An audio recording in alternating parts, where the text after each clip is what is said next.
Bonjour à tous, ravi de vous retrouver pour une table ronde tout aussi passionnante que la première, qu'on a baptisée « Vivre sans les fossiles ».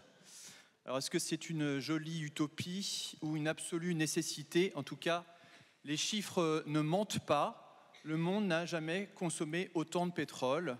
102 millions de barils par jour en 2023 et une année 2024 qui s'annonce encore record, avec une croissance, une gourmandise pour l'or noir qui suit à peu près le même rythme que la croissance de la population mondiale, soit à peu près 1,2% par an.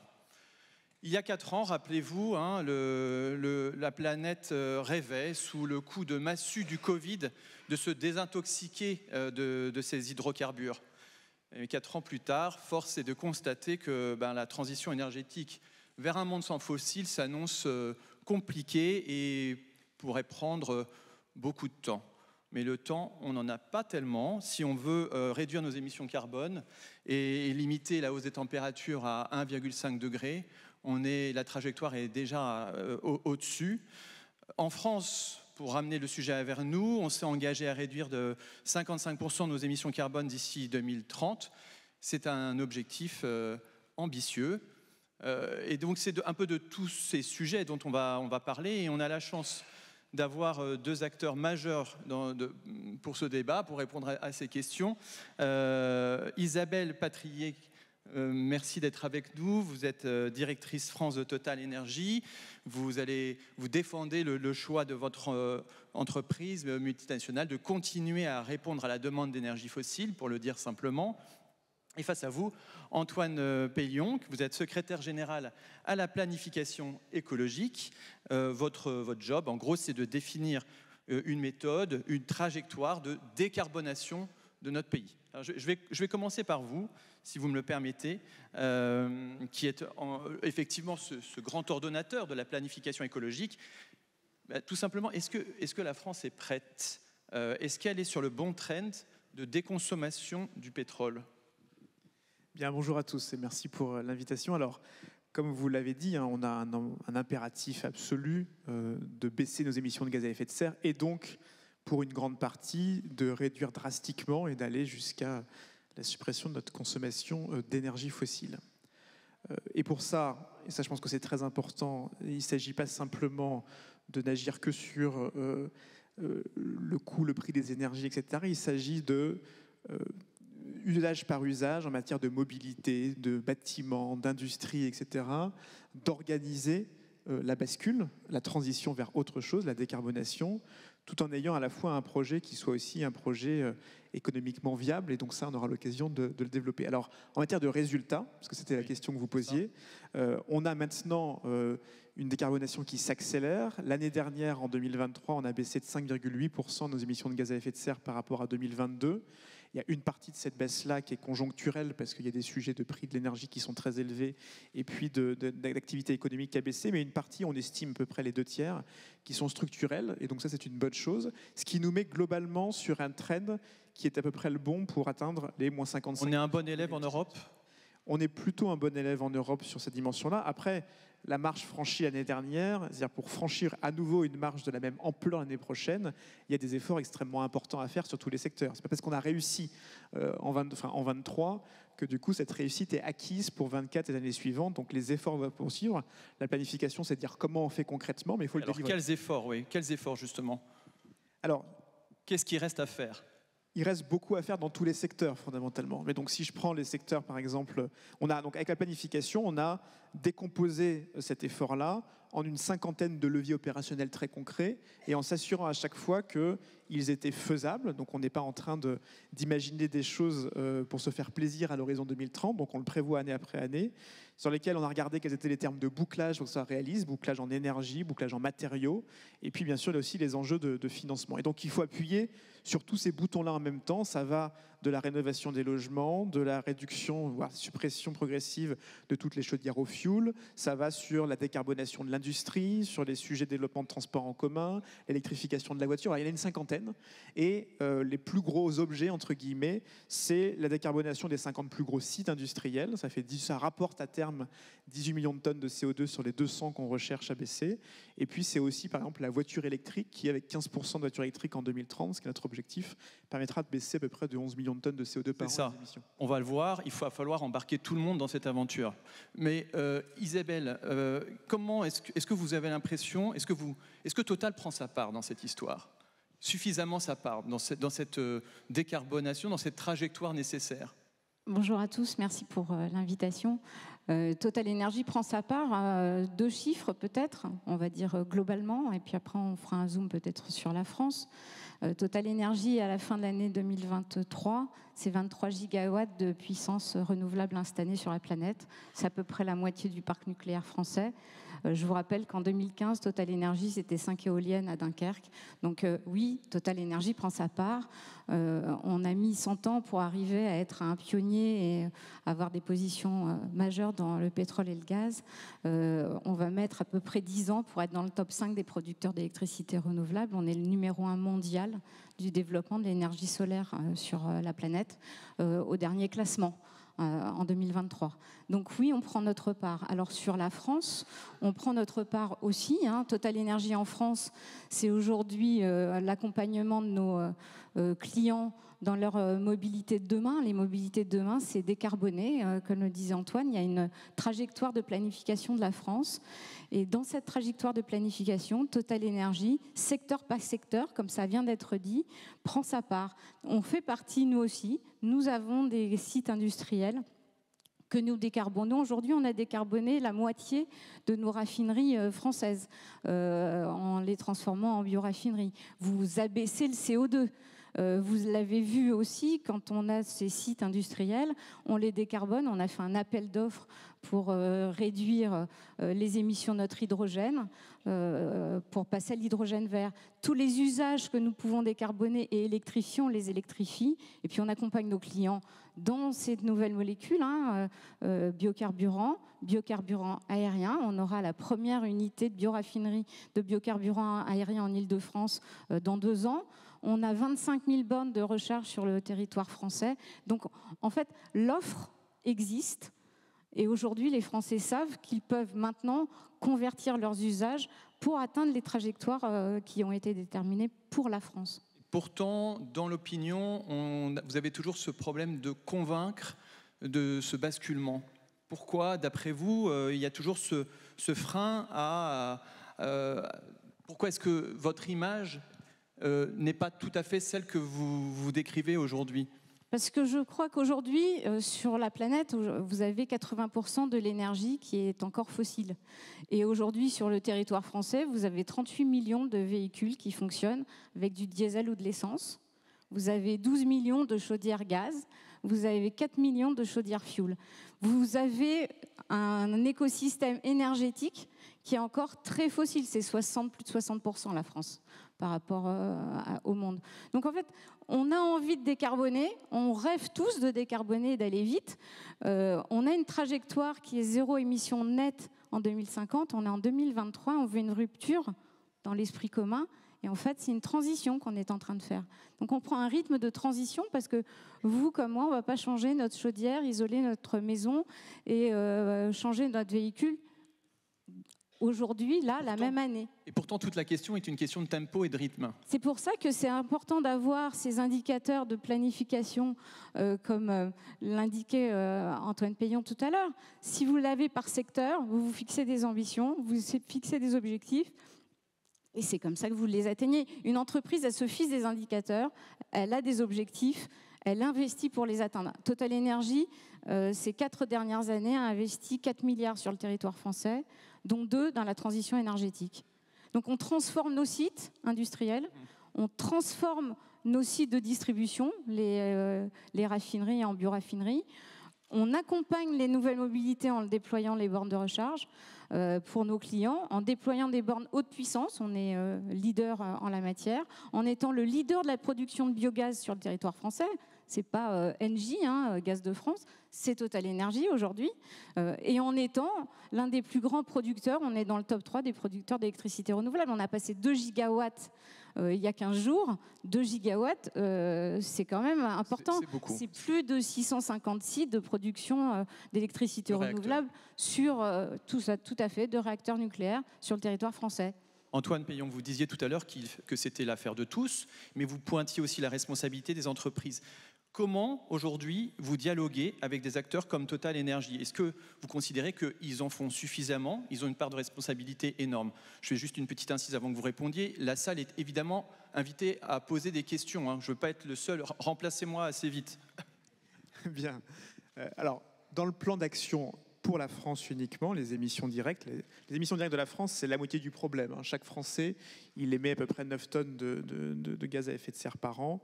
Il y en a la moitié qui sont liées aux émissions directes du pays, la moitié qui sont importées.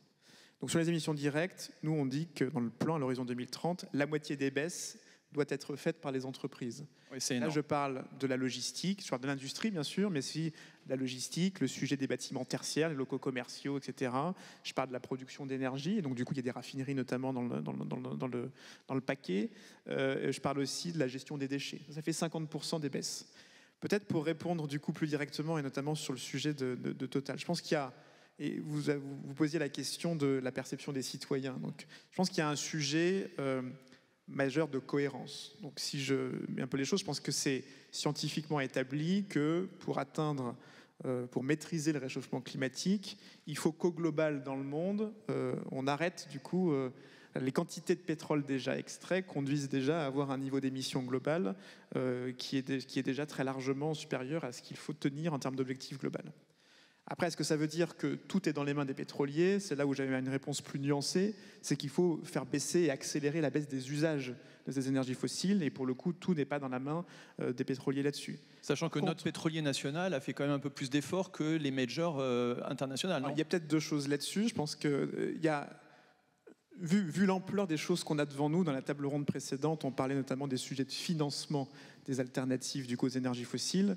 Si on se dit les choses, c'est qu'il y a à la fois des bonnes et des mauvaises nouvelles. C'est-à-dire que dans tout ce qu'il faut qu'on déploie, il y a des choses qui sont finançables sans soutien particulier parce qu'il y a une forme de rentabilité. On parlait des énergies renouvelables tout à l'heure. Et puis il y a toute une série de sujets sur lesquels ça n'est pas le cas aujourd'hui. Et quand bien même on ferait de la finance verte, tout ce qu'on veut, à un moment donné, c'est pas un sujet, s'il n'y a pas de rentabilité du tout, c'est pas un sujet de finance verte, c'est un sujet de subvention et de financement. Et là, je pense que, mais ça vaut pour Total et plein d'autres entreprises, je pense qu'il y a un effort collectif qui est attendu de nos citoyens et donc aussi des pouvoirs publics sur la façon dont on améliore ces solutions qu'on apporte aux gens. Laurence Toubiana disait qu'il faut que les gens aient le choix de pouvoir choisir des choses alternatives qui sont décarbonées. Or, aujourd'hui, on pourrait s'attendre à ce que, alors je sais pas, en termes d'isolation des maisons, en termes d'accès à la pompe à chaleur, je ne dis pas que rien n'est fait, mais je pense qu'on peut en faire un peu plus. Alors, précisément, vous êtes très concret et merci. Quels sont les freins encore aujourd'hui justement à cette décarbonation au quotidien? Est-ce que le public, les ménages, puisque vous parliez aussi des ménages, des foyers, qu'est-ce qui aujourd'hui les empêche d'aller plus vite?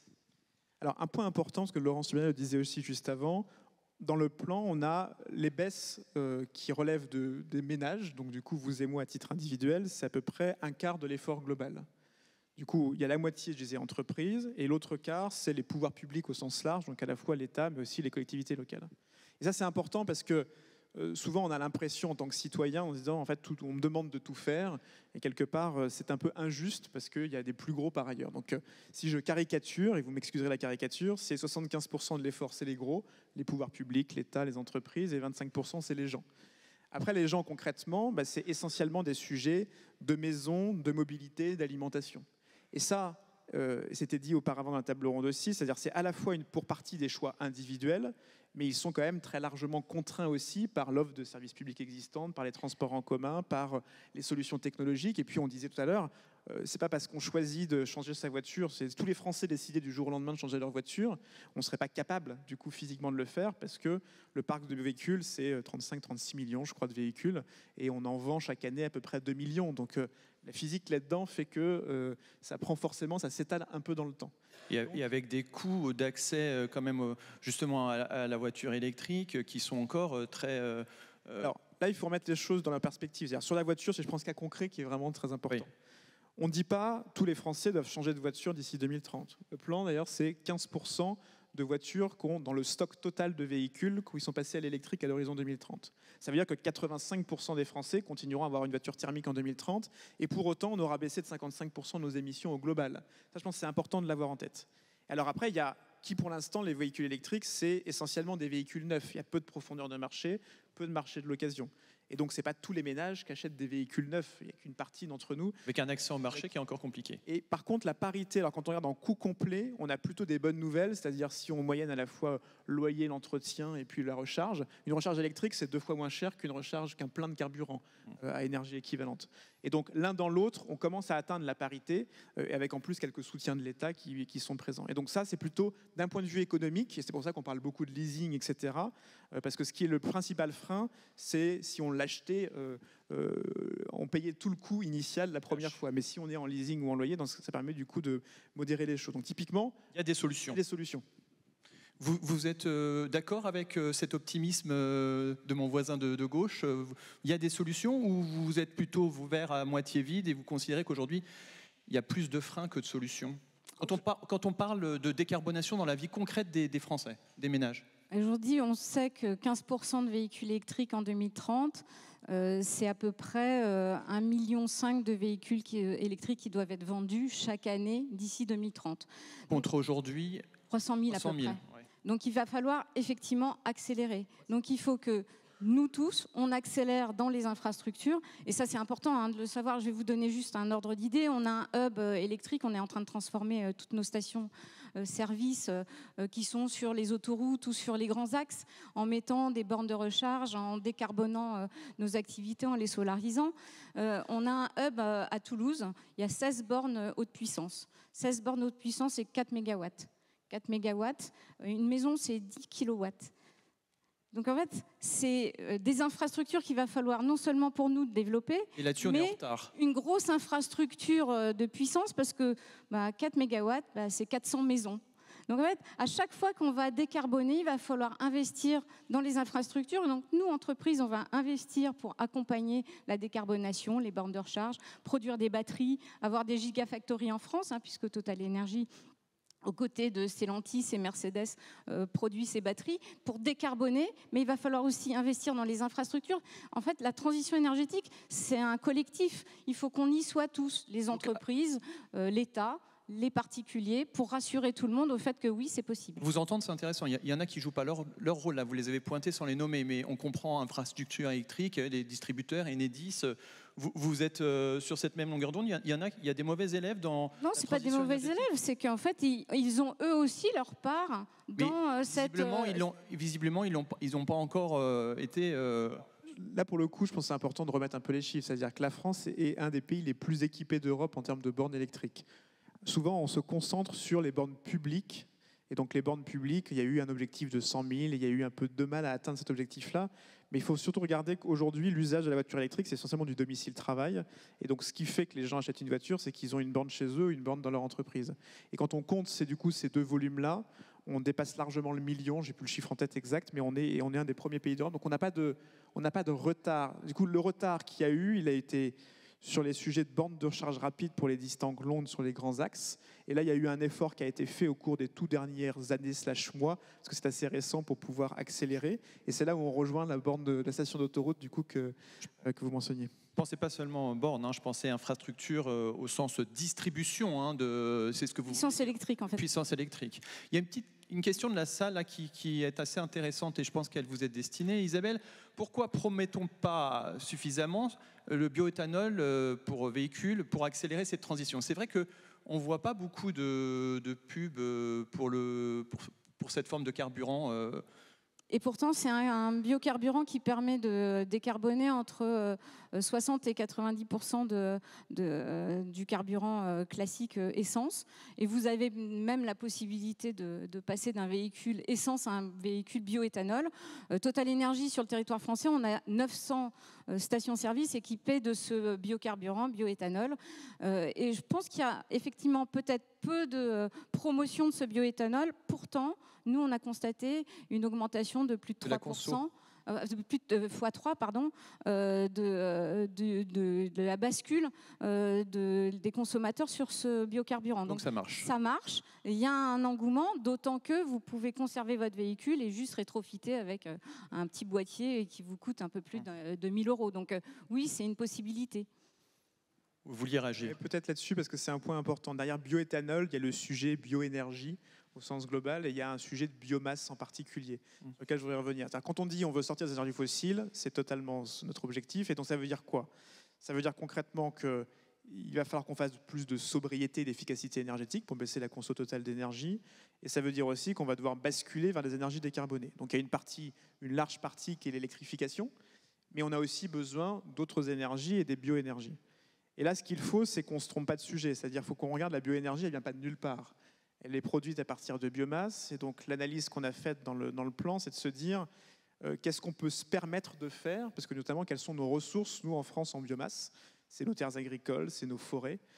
Et quand on regarde ces deux actifs-là, ils sont soumis au changement climatique. Donc, par exemple, la forêt française, oui, elle est malade. Elle n'est pas bien, et du coup, la forêt pousse 2 fois moins vite en 10 ans. Donc, du coup, c'est très important. Et donc, on n'a pas un puits infini de bioénergie. Et même quand on regarde les choses, je ne ferai pas la démonstration complète aujourd'hui, mais je vous invite à la regarder, on l'a en ligne.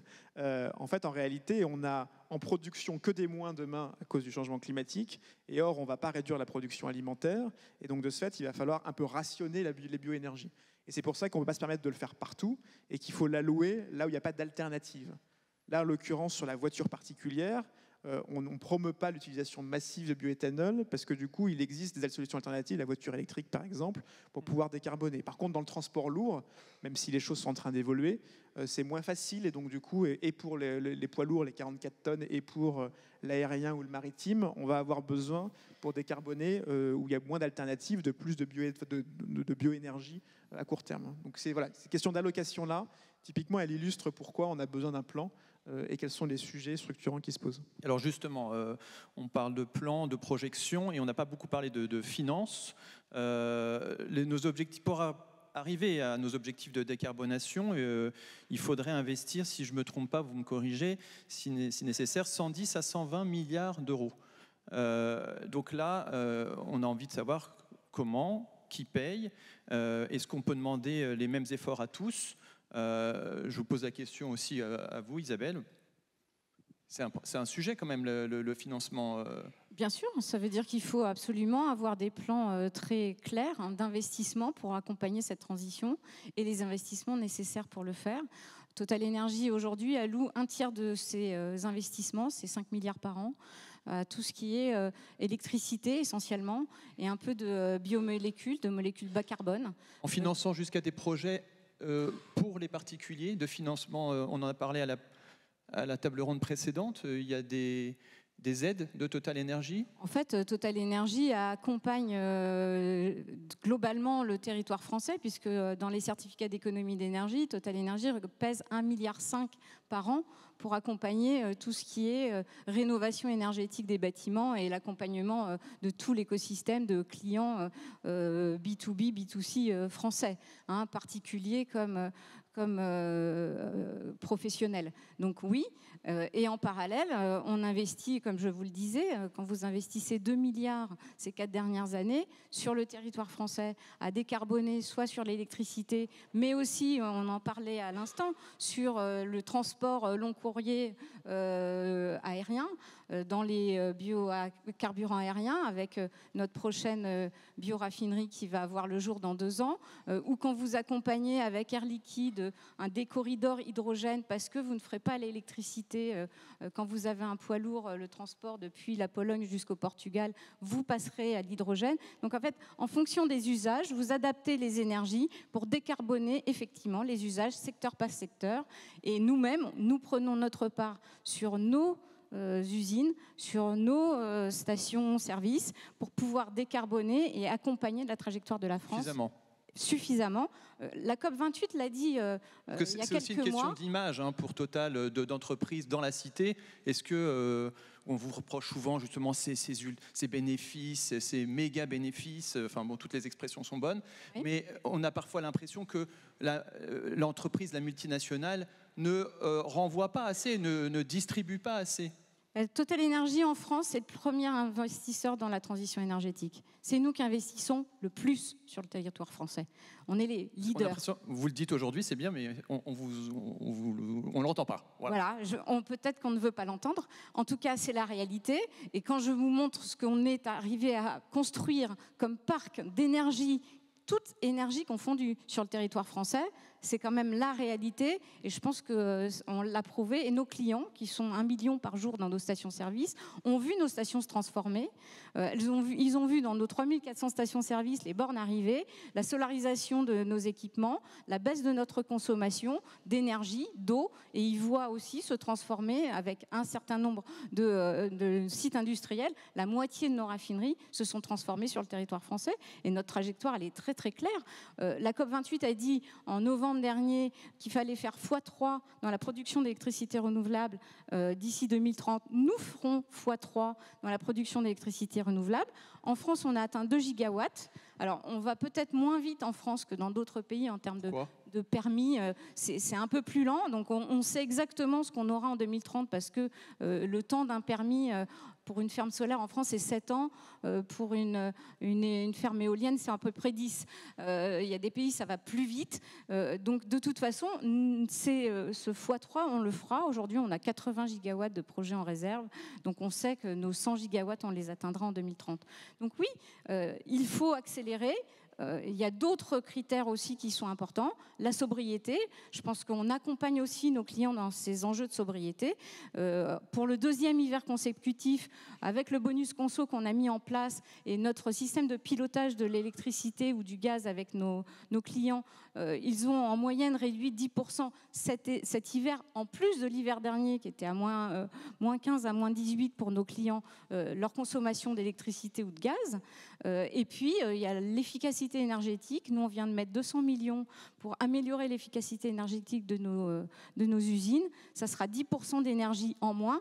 Donc, quand vous cumulez tout ça, la trajectoire de la France aux bornes d'un industriel qui fait de l'énergie, toute énergie confondue comme Total Énergie, effectivement, on va l'atteindre. Et l'engagement que nous avons pris sur les sites industriels de réduire de 50%, nous l'avons pris et nous l'atteindrons. Un mot justement sur cette question du financement. On sait à quel point c'est sensible. On se souvient de cette crise des Gilets jaunes dont l'un des points de départ a été précisément la mauvaise répartition du coût de cette transition énergétique en la faisant porter sur ce qu'on appelait la France d'en bas. Ça, c'est un sujet clé quand même dans la trajectoire de cette transition. Peut-être 3 choses. Qui peut payer, qui doit payer? Peut-être 3 choses. Donc, d'une part, sur les besoins d'investissement, vous l'avez évoqué au début, aujourd'hui, on investit à peu près 120 milliards par an sur ces sujets de transition écologique, toutes filières confondues. Ce dont on a besoin, c'est de faire quasiment plus 100 milliards par an en investissement brut à l'horizon 2030. Si on déduit les investissements fossiles, ça nous ramène à 60-70 milliards. C'est à la fois les rapports, à la fois de Jean Pisani-Ferry, c'est le même Mahfouz, le Trésor, etc. Tout le monde est assez aligné avec ces ordres de grandeur-là. Quand on regarde dedans, et je le disais tout à l'heure, et j'y reviens parce que c'est important et c'est mon 2e point, il y a tout un tas de compartiments sur lesquels il y a la rentabilité des projets, ils peuvent se déployer en se finançant, et donc c'est notamment ceux qui viennent d'être illustrés en matière d'énergie renouvelable, en matière de décarbonation de l'industrie, sur lequel il y a des gains aussi en termes d'économie d'énergie, etc. Après, il y a tout un pan de l'investissement, il faut aussi qu'on en parle parce qu'on a besoin des deux, sur lesquels aujourd'hui, il n'y a pas de modèle économique qui tourne totalement. Et donc il y a un besoin de subventions, ou alors un besoin de réduire les coûts, ou un besoin en tout cas de changer quelque chose structurellement. Et c'est à peu près la moitié en termes d'ampleur. Et c'est là où c'est mon 3e point, où on aurait envie, du coup, on se réjouit de tous les investisseurs sur tous les segments rentables, bien sûr, mais on a envie d'un coup de main sur l'investissement, la part qui, pour l'instant, aujourd'hui, est non rentable. À risque, un peu. Pour être précis, ce que vous dites à risque, il y a 3 compartiments pour être précis. Il y a celui sur lequel c'est rentable, il n'y a pas beaucoup de risques, et dans ce cas-là, tout le monde y va massivement, et dans tous les reportings de tous les acteurs, on voit énormément de cela. Il y a ceux sur lesquels c'est rentable, mais il y a du risque, et donc là, il y a des mécanismes de dérisquage, et il y a quasiment la moitié aujourd'hui sur lesquels il n'y a pas de rentabilité complète. Et là, on a besoin du coup d'une contribution, et on aurait envie que, notamment là où il y a des rentes diverses et variées, qu'il y ait une contribution financière plus importante, de façon à nous aider à faire cette moitié du chemin. Bon, écoutez, merci beaucoup. C'est très court, une demi-heure, Vincent Beaufils, mais voilà, on doit rendre, pour parler de ces sujets passionnants, mais on rend la parole.